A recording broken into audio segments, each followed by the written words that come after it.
So, what is depression exactly?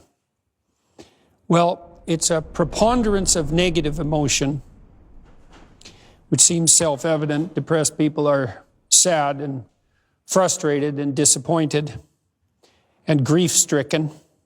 They have low self-esteem. They tend to feel all negative emotions simultaneously in a manner that's paralyzing. If you have the proclivity to feel one negative emotion more intensely, you have the proclivity to feel them all because they co-vary, which means they tend to occur together.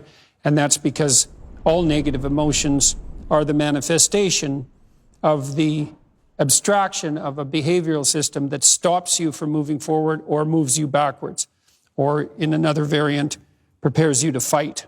Anger is a mix of positive and negative emotions, so it's a bit more complicated. If you feel a preponderance of negative emotions, you tend to be paralyzed and to withdraw, to be frozen in place and to withdraw. Now, if you're depressed, you also experience an absence of positive emotion. Positive emotion is linked to movement forward, and it manifests itself in curiosity and the desire to play, and more particularly in hope, and it makes itself known as a marker that you're moving towards valuable goals.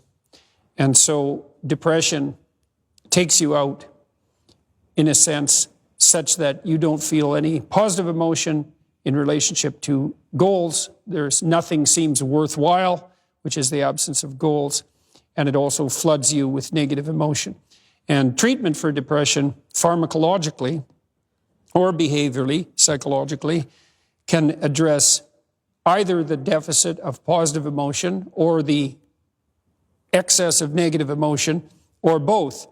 And so antidepressants, known as serotonin reuptake inhibitors, tend to modulate the degree to which negative emotion propagates neurologically, where antidepressants like bupropion or Wellbutrin tend to increase the probability that positive emotion will make itself manifest. And sometimes people who are treated biochemically for depression are treated with SSRIs, selective serotonin reuptake inhibitors, and with drugs like Wellbutrin. There are mixed antidepressants. And so, because antidepressants work upon occasion, people also tend to think or make the claim that depression is fundamentally a biochemical disorder, and that begs the question, what do you mean by fundamentally and what do you mean by biochemical?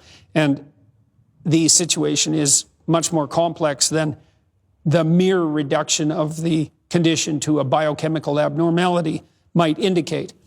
When I was doing differential diagnosis for depression, and differential diagnosis means specifying the nature of the problem, distinguishing it from other similar problems, and then formulating something approximating a treatment plan, one of the things I tried to determine as a good behaviorist was whether the person who was suffering a dearth of positive emotion and an excess of negative emotion was suffering because they were ill in the strictly physiological sense, which might also mean that something had gone wrong biochemically, let's say with the serotonin production system, or whether they were suffering from the cumulative micro and macro catastrophes of life. And so one question might be, well, are you depressed, or do you just have a terrible life?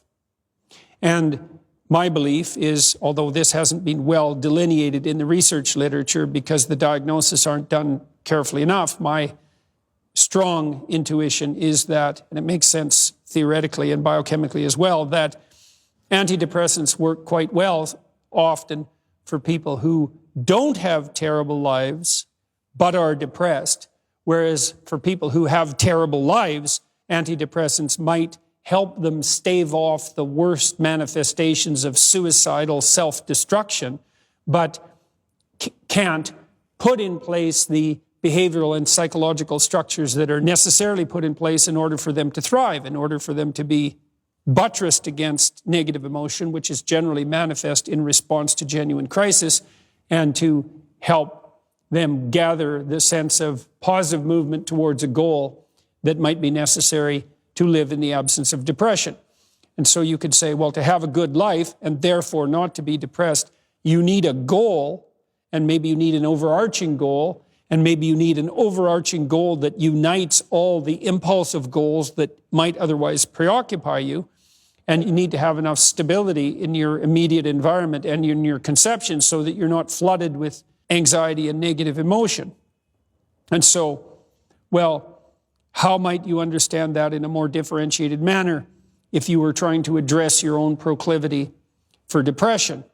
We might say, well, you need to be engaged in some meaningful life pursuits. You need to know what to do with your life. You need to have some day-to-day routines. You need to be engaged in something that is productive and can sustain you and that simultaneously makes you grow. And then you might ask more concretely, what might you engage in if you wanted to set your life up so that you weren't depressed and nihilistic?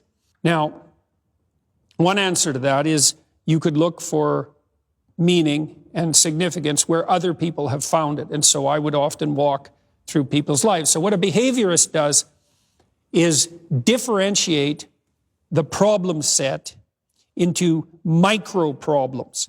So you imagine, well, I'm miserable. That's a very, very global statement, a very high-level statement. You might say, well, if you're miserable, a serotonin reuptake inhibitor might help you. But if you're a behaviorist, you think, well, let's differentiate the misery. What do you mean miserable? You might say, well, do you have an intimate relationship? Because often in life, people would like to establish a productive and generous and mutually sustaining intimate relationship.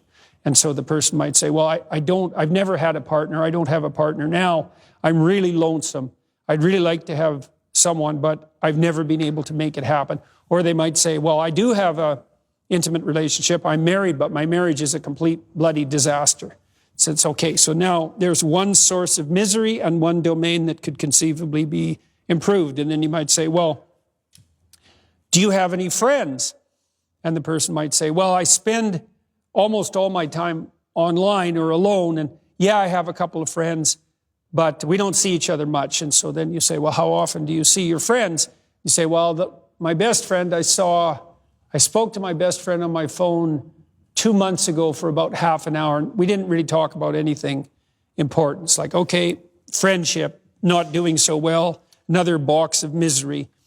Well, do you have a job or a career that sustains you? And someone in real desperate straits might say, well, you know, I've been fired from my last 3 jobs, and right now I'm collecting unemployment, but that's going to run out, or welfare, that's going to run out in 3 months, and I really haven't been able to get a handle on my productive labor. And so I spend a lot of my time just lying around wondering what in the world I should do, or I'm online looking at porn, or it's like, okay, the whole job and career thing, that's pretty much a catastrophe too.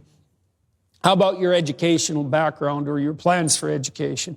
Well, I've had a pretty spotty educational pathway. I didn't finish high school, or I went to college, but I dropped out, or I'm embarrassed about my academic record, and I'm really not doing anything to expand my horizons on the educational front. It's like, okay, got that. What do you do with your time outside work? Well, as I said, I don't really work. Okay, well, what do you do with your time? I said, well, I waste a lot of time. I waste a lot of time on social media, maybe 8 hours a day, which, by the way, was the median amount of time that my students claimed to waste when they were going to university, 8 hours a day. And do you feel any better because of the things you do online? I said, no, usually it just makes me feel worse. I see the wonderful lives other people are having, and that just reflects back to me how miserable and useless I am. Or I spend a lot of time reading the comments of demon trolls, and that just makes me feel hopeless about the human race. It's like, okay, nothing productive in terms of use of time outside of work. We put that on the box.